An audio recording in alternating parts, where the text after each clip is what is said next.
Welcome to Shamford. I'm Jessa, and here we discuss all things 3D printing. Today we're taking a look at my Carbide scraper, specifically the handle that I made for it. My scraper didn't ship with the handle, so I thought to make one for myself, and I did. When it comes to making a handle for your scraper, it's one of those things that anything is better than nothing, so the complexity is not that high.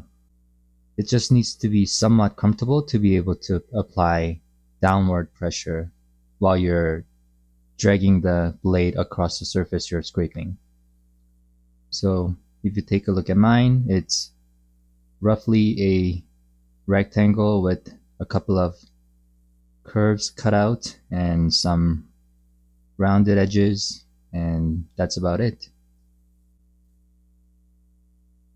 When in use, it looks like this. It gives my fingers a place to go.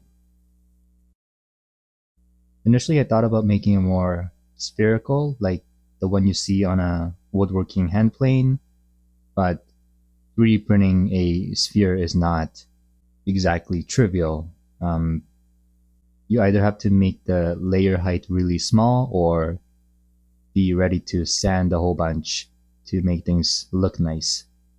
What's probably more interesting or worth noting is on the underside, specifically how I mounted the handle.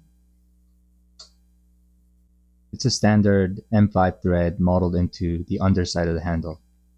If we take a closer look on the underside, there's a profile cut out to seat the head of the scraper snugly, and the hole is big enough to accommodate the diameter of the M5 screw.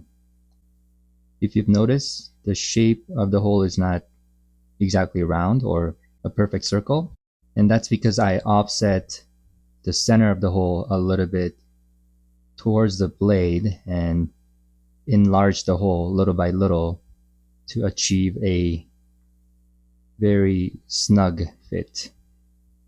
I'm not sure if the camera is able to pick it up, but what often happens to me is that I would drill a hole and find out that the drill bit walked on me, and I would end up with a bit that's very loose, kind of like this. So I wanted to prevent that from happening by using the technique that I described. So yeah, that was a very quick video about the handle that I made for my scraper. Thanks for watching. See you again. Bye.